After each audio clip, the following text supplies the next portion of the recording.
Good morning. Let me take this moment in. This moment is unique. There will be no repetition of this moment in this form.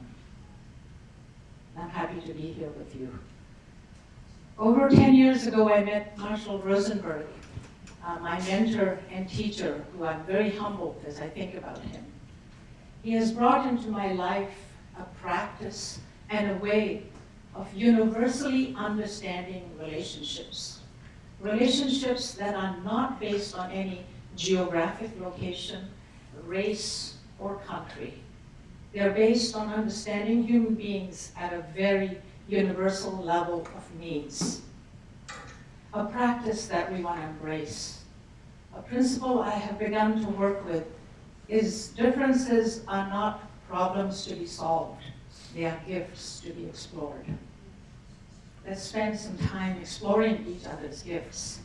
If we focus just on solving problems, we miss the opportunity of seeing each other as human.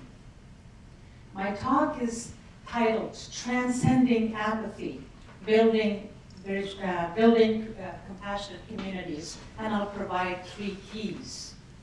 I want to start by clarifying my intention about why I chose this topic. My intention here is not to stimulate pain or point fingers at anybody or cause pain and terror. My intention is to invite us to open our eyes, our hearts, and our ears to see each other as human, to value each other as human beings and create a community that works for all, not just for a privileged few. What is apathy anyway? Apathy is becoming pervasive. Many of us are experiencing this. Oh, I don't think I can make a difference. They're not going to listen to me. They've already decided what they're going to do. And we feel hopeless. And we slip into a mediocrity, something that we're doing basically minimal things to get by, to survive. There are many things happening in our world that seems to be drawing us to make a difference, to make a change. And we're falling into this pattern of, let me just get by. We've lost our passion. And we want to move away from that, move away from apathy. Again, it's not about blaming anybody. It's about inspiring communities to come together, to build a way in which we can be compassionate with each other. And let's leave apathy behind. It was said earlier this morning that even a small group of people can change the world. Indeed, that's the way it's going to be. If we leave it up to our governments, or leave it up to systems to change, it's not going to happen.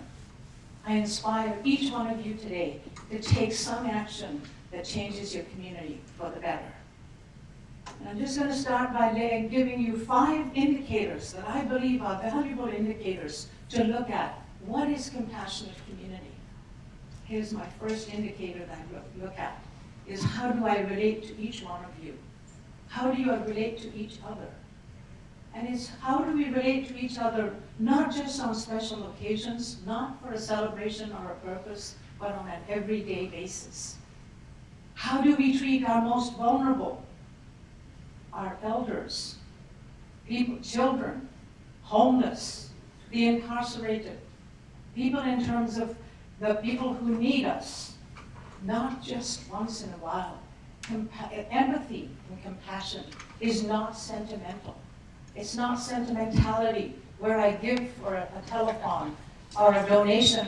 We need donations, we need telephones, we need people to go out and serve in missions. But this is how I show up every day, in every moment. That's indicator number 1. Indicator number 2 is how do we value social emotional literacy? Are we teaching empathy and compassion to our children? Why is it not taught in school, empathy and compassion? Why is math, science, and technology important? Why aren't foundational skills how to be with each other? Who am I? We teach them where Paris is, we teach them 2 and 2 is 4, but we don't teach them who you are. Is that important?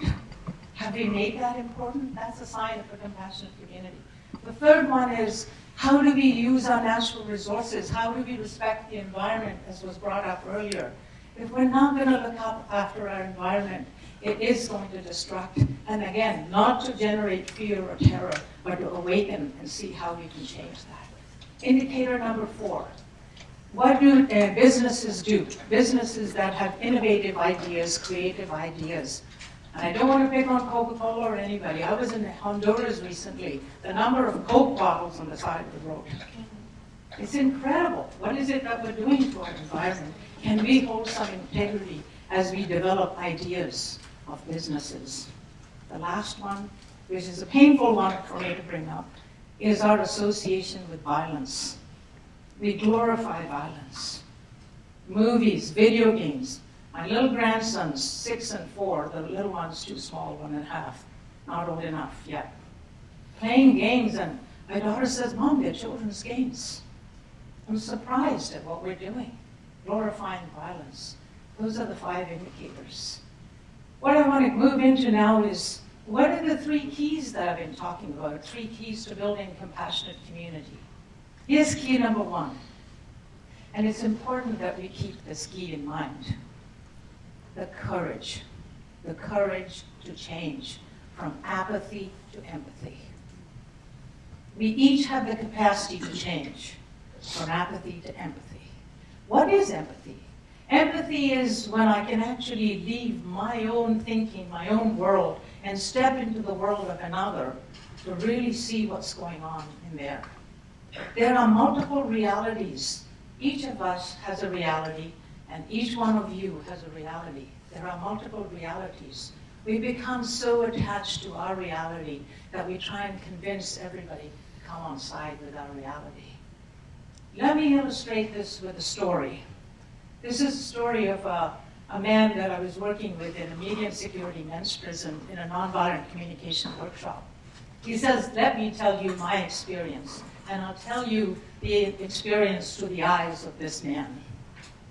He says, I used to hate that thing hung on the wall called the telephone, because when my wife used to call, all she did was complain about how bad work was and how the kids are acting up, and there's so many problems at home with, I need you to come and help, and you're locked up in there. And he said, I would get so upset that I didn't want to answer the phone. One day I sat back and I said, what is really going on here? I'm longing to be heard and understood. That's what's going on. Well, next time she calls, I'm going to do something different. And he said, here's what I did. I put aside my fears, my hopes, my agenda, and I focused on listening to my wife. And he said, we talked for a while, and for the first time, he said, she felt relief. I could sense that in her voice. And she said to me, what's it like for you? And he said, I then realized that setting aside my expectations opened a whole new way of being in my relationship with her. And he said, I also learned that when 2 people are in pain, one person has to set their fears and agenda aside so that one person can get heard. Empathy is an antidote to hatred, disconnection, and pain. And I invite each of us to look into our hearts, because we each know somebody who would appreciate a different quality of attention, a different quality of care. Are you willing to open your eyes and heart and see what perspective they might be holding? If we're not willing to do that, we're limiting not only ourselves, but we're limiting ourselves to the possibilities that are available to us. Courage to change. Key number 2, compassion as a way of being. What is compassion? Compassion is a natural state that arises when I see somebody who is in need, and I am moving towards doing something for them, not out of guilt, fear, shame, obligation, or pity, but moving to do something for them because I see their humanity very similar to mine. It's not about, as I said earlier, something about giving occasionally. I'll demonstrate this with a story from a grade 7 boy. He said, it was the weekend, and I called my cousin. I have tears in my eyes just thinking about one hand at the prison.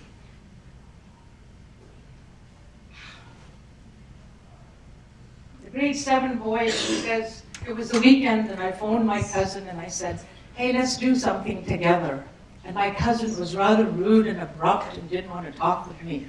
I said, if you want to behave this way, then I'm going to hang up on you. I'm not interested in talking with you. And that's what he did. He went into his room, and he says, on my desk in my room is a journal that says Communication with Compassion. And he said, I flipped it open, and it opened to the page that said, what are my choices when I'm facing a challenging situation? Aha, what a coincidence. So he looks at it. He says, what's my choice 1? The choice 1 is blame the other person for the situation. He said, I did plenty of that because I thought he's rude and so I hung up on him. Choice number 2 is to blame myself for the situation. I don't think I'm blaming myself. I didn't do anything wrong. It's his fault. Neither one of that choice is working. What's my choice number 3? Choice number 3 is, what am I feeling right now in this moment? And what are my needs? I'm feeling confused and would like some clarity and understanding. What might be my cousin's feelings and needs? Maybe he's confused. Maybe he's hurting. So I picked up the phone and I called him and I said, hey, what's up? You seem upset. He said, I'm failing math. Both mom and dad are furious, and I'm grounded. He said, it's okay. I'll come over and we'll do a couple of hours of math homework. And he said, he went over and he supported his cousin to do some math homework. And he said, I then realized that when somebody is upset and they're hurting, it's not always all about me. It's about needs. And so can I open myself to understanding what needs are? Many of us have been either triggered or hurt or in pain about something, and we then wall ourselves up. And my last and third key is, let me just remember what it is, because as I notice the time is 5 minutes, my key disappears. It's about compassion as a way of being with that one. The last one is compassion as an asset, community as an asset. How many of you, when you're asked about your assets, list community as an asset? Community is an asset. Are we building communities? Are we building gated communities in which nobody knows who lives there? Community is a way to belong, a way to be affirmed, a place where you matter, where your contributions matter.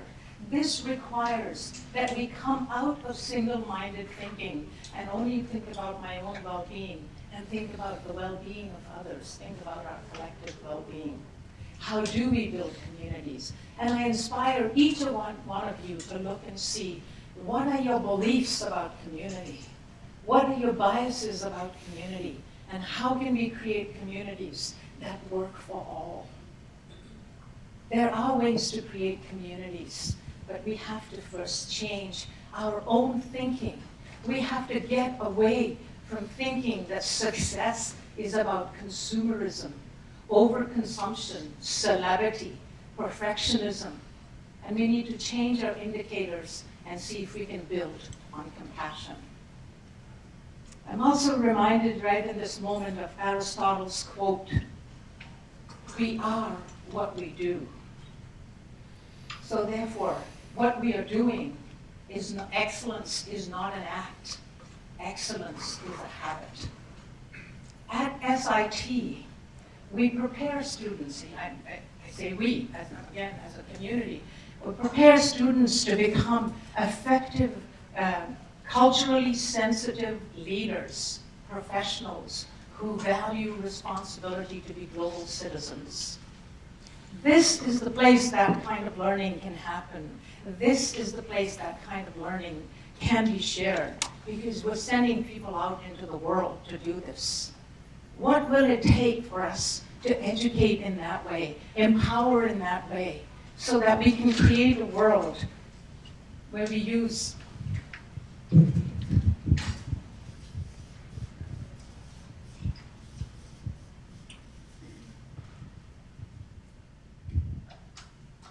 where we use a strategy that is a win-win strategy, what I need and what you need.